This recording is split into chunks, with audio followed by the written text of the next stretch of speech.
والذين يقولون ربنا هب لنا من أزواجنا وذرياتنا قرة أعين وجعلنا للمتقين إماما. Assalamualaikum warahmatullahi wabarakatuh. Alhamdulillah hamdan katsiran thayyiban mubarakan fi kama yuhibbu rabbuna wa yarda. Asyhadu an la ilaha illallah wahdahu la syarikalah wa asyhadu anna Muhammadan abduhu wa rasuluh. Allahumma shalli wa sallim wa barik ala Muhammadin wa ala alihi wa sahbihi ajmain amma ba'd. Pemirsa Foto TV, bagaimana kabarnya? Alhamdulillah, sungguh sebuah kebahagiaan kita dapat kembali berjumpa di program Smart Musim Parenting. Kita akan bersama-sama belajar tentang bagaimana pola pengasuhan anak, bagaimana membentuk diri sebagai orang tua dan segala macam permasalahannya. Dan insya Allah pada kesempatan kali ini kita akan membahas terkait sebuah fenomena yang sudah menjadi hal keseharian nampaknya pada anak dan remaja, yaitu tentang game online nih, Masya Allah. Game permainan yang awal mulanya adalah sebuah hiburan, tapi ketika dalam keseharian tidak dapat dikendalikan, dapat sangat banyak menyita waktu, mengganggu belajar, bahkan menjadi sebuah kecanduan. Dan Masya Allah, pada kesempatan kali ini kita akan membahas terkait fenomena tersebut bersama guru kita, Al-Ustadz Yusuf Usman Waisi LC. Assalamualaikum Ustadz. Assalamualaikum warahmatullahi wabarakatuh. Saya Ustadz ya? Alhamdulillah Ustadz, terima kasih Ustadz atas waktunya. Dan insya Allah pemirsa, kita akan membuka sesi ini dengan nasihat dari Ustadz. Kami silakan. Assalamualaikum warahmatullahi wabarakatuh. Waalaikumsalam warahmatullahi wabarakatuh. Alhamdulillah wassalatu wassalamu ala Rasulillah wa ala alihi wa ashabihi wa man tabi'ahu bihuda ila yaumil qiyamah. Ba'd. Ikhwani wa akhwati fid din, a'azzakumullah. Berbicara tentang anak dan dunia game online, maka kita mengawali dengan memperhatikan surat Al-Hadid ayat 20. I'lamu annamal hayatud dunya la'ibun wa lahwun wa zinatun wa tafakhurun bainakum wa takathurun fil amwali wal auladi. Ketahuilah bahwa kehidupan dunia itu permainan, pelalaian, perhiasan, kemudian perlombaan di antara kalian dalam hal pamor, kemudian pula yakni adu kekuatan karena banyaknya harta dan banyaknya anak. Itulah fenomena kehidupan dunia yang dipotret oleh Al-Quran. Sehingga kita tahu bahwa permainan sesungguhnya adalah sesuatu yang bisa wajar saja, layak ada di dalam hidup ini, karena itu kebutuhan naluriah diri manusia. Manusia butuh hiburan, manusia butuh permainan, jelas, itu pasti. Islam tidak melarang permainan itu sebagai sebuah permainan. Tapi yang jadi masalah, di saat permainan itu ternyata haram, permainan yang memang memiliki hukum haram atau berakibat haram. Jadi sesuatu itu langsung diharamkan atau berakibat sehingga tidak langsung dia itu menjadi haram. Nah, dari sini kita melihat game online di saat dia itu tidak bermasalah, baik-baik saja, apalagi bermanfaat, maka silakan saja. Tapi yang jadi masalah itu kalau ternyata di sana ada unsur judi, ada unsur porno, ada unsur pergaulan bebas, ada unsur kecanduan, adiktif.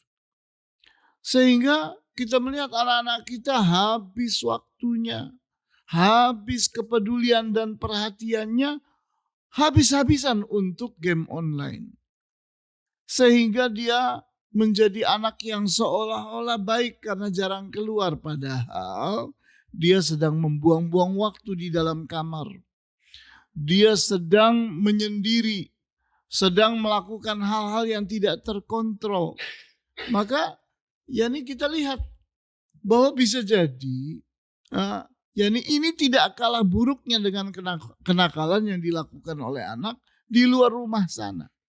Jadi kita jangan menganggap bahwa ini ada kok, ada di rumah, ada di dalam kamar. Kita lebih tenang daripada dia bermain di luar dengan kenakalannya. Oh, kita jangan bermudah-mudah seperti itu.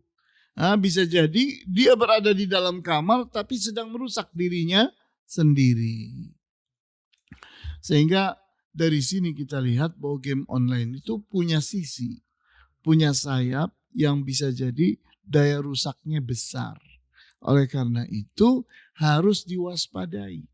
Jangan membiarkan anak bermain game online tanpa pendampingan seperti itu. Baik, Masya Allah. Kuncinya adalah pendampingan, apalagi di usia-usia yang memang sangat butuh pendampingan saat ya.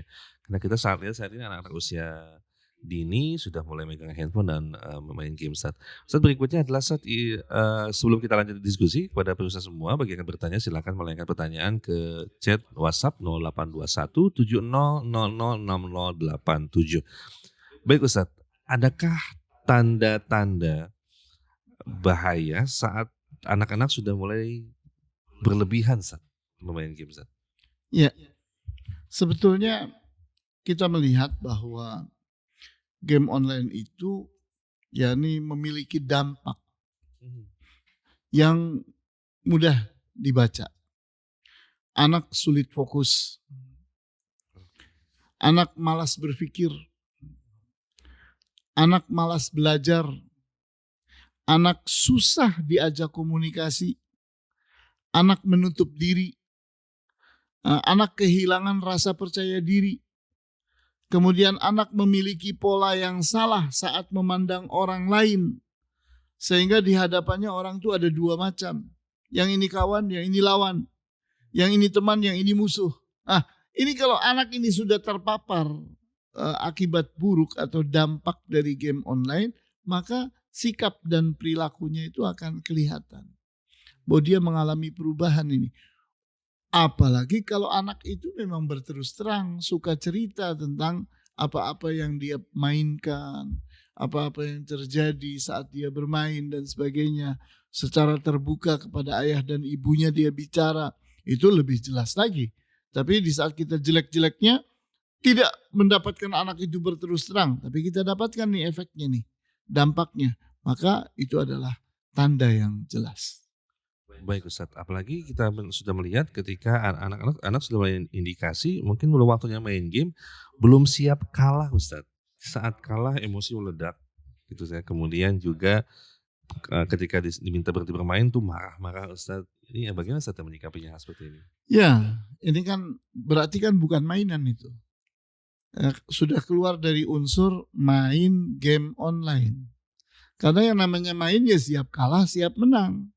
Tapi kalau sudah kalah itu punya efek, nah berarti gamenya sudah berlebih-lebihan.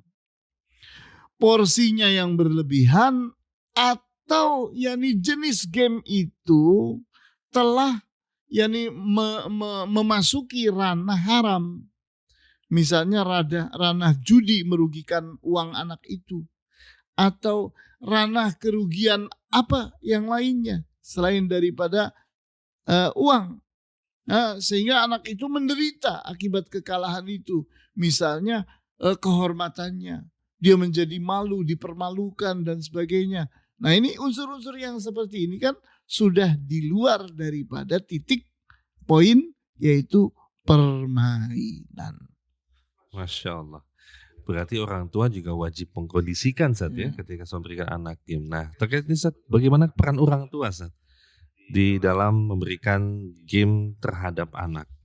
mesti mengetahui gamenya seperti apakah, kemudian juga pendampingan atau seperti apa Ustaz? Tipsnya Ustaz? Ya, kita tahu bahwa orang tua itu harus menjadi pendamping yang akrab.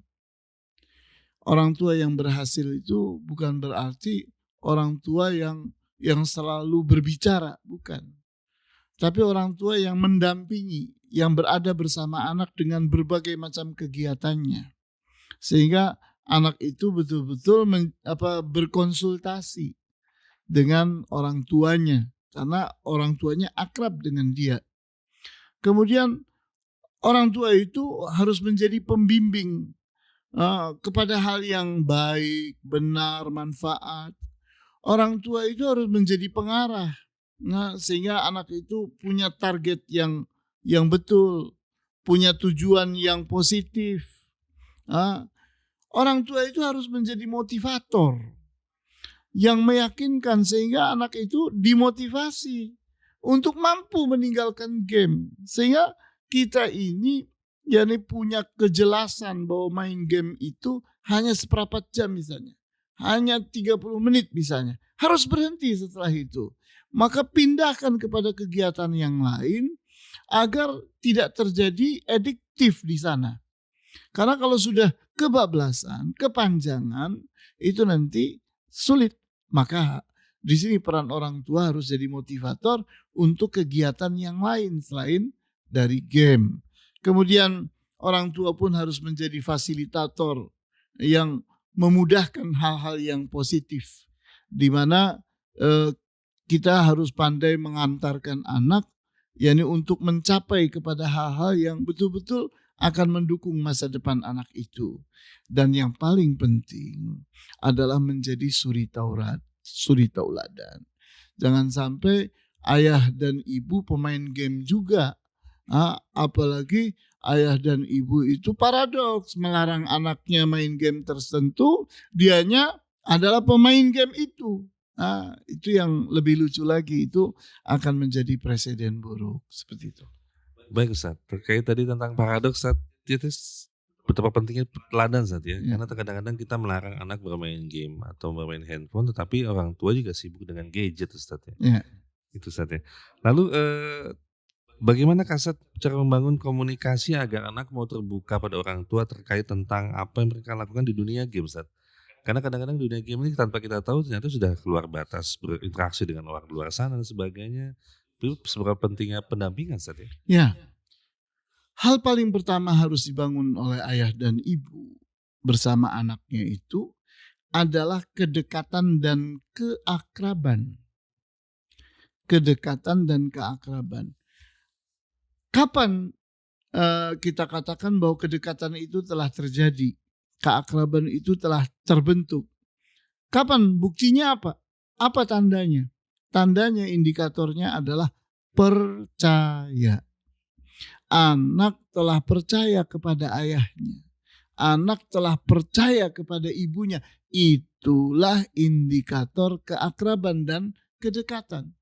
Sehingga bangun kedekatan dan keakraban sampai mencapai titik anak percaya. Nah, dari sini apa yang kita takuti tadi itu akan terpapar dengan jelas. Bahwa si anak itu berterus terang. Selalu bercerita. Kenapa? Karena percaya kepada kita. Dari situ kita bisa menasehati dia, membimbing dia, mengarahkan dia, mengalihkan dia, dan seterusnya. Sehingga kita ini harus betul-betul pandai berkonsultasi bersama anak. Begitu. Terima kasih Ustaz, Masya Allah. Dan silakan pada pemirsa yang akan memiliki pertanyaan bisa melayangkan via chat ke nomor WhatsApp 0821 70006087 Ustaz. Baik Ustaz, dan berikutnya ini ada pertanyaan dari orang tua Ustaz terkait bagaimanakah menyikapi anak yang sudah mulai melakukan transaksi Ustaz atau melakukan uang untuk membeli item dalam game. Yang satu udah mulai marak mau beli game ini mesti top up sekian sehingga mulai ada adiktif dan mulai menggunakan uang jajan, bahkan ya sudah mulai hal-hal mencurigakan Ustaz. Ya. Kita memperhatikan pertanyaan yang tadi itu.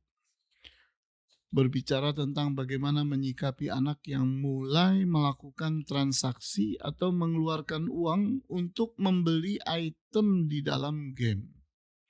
Nah, itu kalau sudah terjadi, itu berarti sudah kebablasan. Artinya sudah keluar dari unsur permainan, di mana anak ini sudah mengarah ke arah judi, sudah mengarah kepada permainan yang berlebih-lebihan. Nanti kalau dia larut, dia akan masuk kepada problem psikologis yang berat. Sudah terjadi unsur adiktif yang luar biasa. Karena dia sudah terpancing oleh orang lain, pihak ketiga ada di sebelah sana, yang ingin menyeret dia, menarik-narik uangnya dan sebagainya. Nah, ini orang tua harus waspada. Maka apa langkah-langkah yang perlu kita lakukan? Ingat, hal pertama adalah kita harus dekat dengan anak.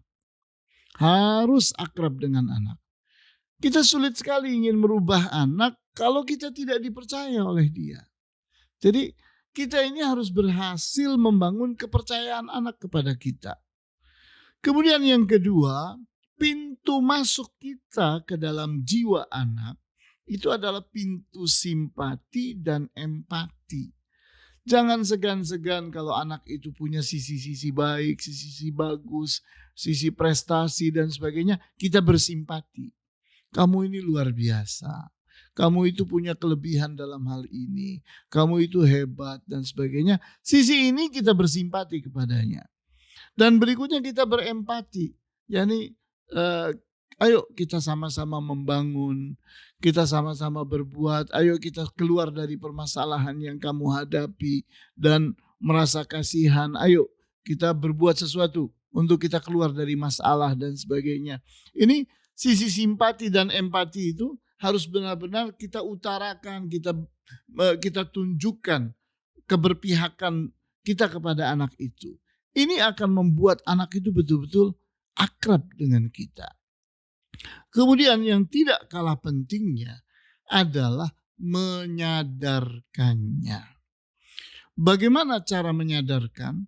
Menyadarkan itu adalah membuat anak itu mengerti sisi baik dan sisi buruk dari apa yang dia lakukan. Dia sadar bahwa ini buruk, bahwa ini jelek, ini akan punya efek negatif yang demikian dan demikian. Ini menyadarkan. Nah, dalam menyadarkan, di mana kita ini harus memang betul-betul dilihat oleh anak sebagai orang yang mengasihi dia, mencintai dia, akrab dengan dia. Bukan dilihatnya sebagai orang yang selalu menyeret dia kepada hal-hal yang tidak dia sukai, menjauhkan dia dari apa yang menurut dia bagus dan sebagainya. Nah, ini penting sekali ya, menyadarkan anak untuk mengerti dan meyakini bahwa yang dia lakukan itu harus diperhatikan karena akan punya efek bahaya dan sebagainya. Masya Allah, terima kasih Ustadz. Alhamdulillah, dan selanjutnya Ustadz terkait bagaimana mungkin ini pentingnya membangun kebiasaan sehat ya. Kita perlu ada alternatif permainan terhadap anak dan juga mungkin hal-hal lainnya yang bisa mengalihkan mereka dari game online, Ustaz. Mohon nasihatnya, Ustaz. Ya, kita punya problem besar di saat kita itu gagal membuat kebiasaan-kebiasaan baik pada anak. Contoh ya, membuat anak itu menjadi anak yang beradab. Kalau anak itu sudah beradab, itu akan mudah diajak beribadah, diajak menghafalkan Al-Quran, diajak untuk melakukan kegiatan-kegiatan positif. Mudah sekali. Kenapa? Karena dasar dirinya sudah beradab. Tapi yang jadi problem itu kalau orang tua itu gagal mendidik anak. Sehingga anak itu tidak beradab. Nah, ini problem besar.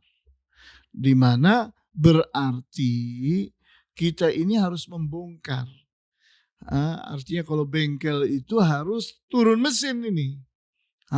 di mana kita harus bongkar nih, kita harus perbaiki karena rusaknya dari dalam. Nah, artinya apa? Artinya kita ini harus kembali lagi ke langkah satu. Kembali lagi ke langkah satu, yaitu memperbaiki anak. Nah, memperbaiki anak itu pastinya adalah dengan memulainya dengan kedekatan. Karena kedekatan itu adalah modal utama untuk merubah anak, memperbaiki anak. Kalau tidak terjadi keakraban dan kedekatan, nonsens akan berhasil kita memperbaiki anak. Maka tidak ada kata tertunda, tidak ada kata terlambat. Bahwa ayo dekati anak, ayo akrabi anak. Maka setelah anak itu betul-betul percaya, baru kita masuk kepada persoalan bagaimana mengalihkan anak kepada kebiasaan positif, kepada target-target positif. Nah, di sini kita meyakinkan dulu, memahamkan, meyakinkan, menyadarkan tentang pentingnya sesuatu, tentang positifnya sesuatu, tentang keuntungan dari kita mendapatkan sesuatu. Nah, dari sini kalau anak itu sudah menangkap itu, kemudian dia sudah menyadarinya, sudah mementingkannya, kita memotivasinya agar dia bersikap, agar dia berbuat. Di saat dia sudah mulai punya sikap yang nyata, sudah punya perbuatan yang memang positif, nah kemudian tugas kita mengawal kebiasaannya agar dia itu terbiasa melakukan kegiatan yang positif. Seperti misalnya tadi membaca Al-Quran, menghafalkan Al-Quran, sholat 5 waktu dan sebagainya. Itu betul-betul kita kawal kebiasaan itu supaya menjadi bentuk karakter dia, bentuk peradaban dia. Sehingga itu menjadi habit, menjadi suatu kebiasaan, dan pada akhirnya nanti akan jadi jati dirinya anak. Anak sudah terbentuk menjadi dia dalam hal kebiasaan-kebiasaan tadi. Begitu. Masya Allah. Terima kasih Ustadz. Jazakallah khair. Pemirsa, nampaknya ini menjadi sebuah simpulan di akhir terkait bagaimana pentingnya membangun kedekatan kepada orang tua dan sekali pendampingan tentunya. Dan Ustadz menyampaikan tidak ada kata terlambat bagi kita, dan bagi yang belum, semoga ini sebuah hal preventif untuk bisa membatasi anak kita terhadap game online. Masya Ustadz, terima kasih banyak Ustadz. Jazakallah khair. Demikian sesi kita di Smart Muslim Parenting pada kesempatan kali ini. Alhamdulillah, semoga Allah mudahkan kita dapat kembali berjumpa di program berikutnya. Kami ucapkan terima kasih, dan semoga Allah mudahkan kita untuk bisa terus mendidik diri kita sebagai orang tua menjadi orang tua yang dapat berikan pendampingan terbaik bagi anak-anak kita. Terima kasih banyak, dan mari kita akhiri dengan membaca doa penutup majlis. Subhanakallahumma wa bihamdika asyhadu an la ilaha illa anta astaghfiruka wa atubu ilaik. Wassallallahu ala nabiyyina Muhammadin wa ala alihi wa sahbihi wasallam. Wassalamualaikum warahmatullahi wabarakatuh.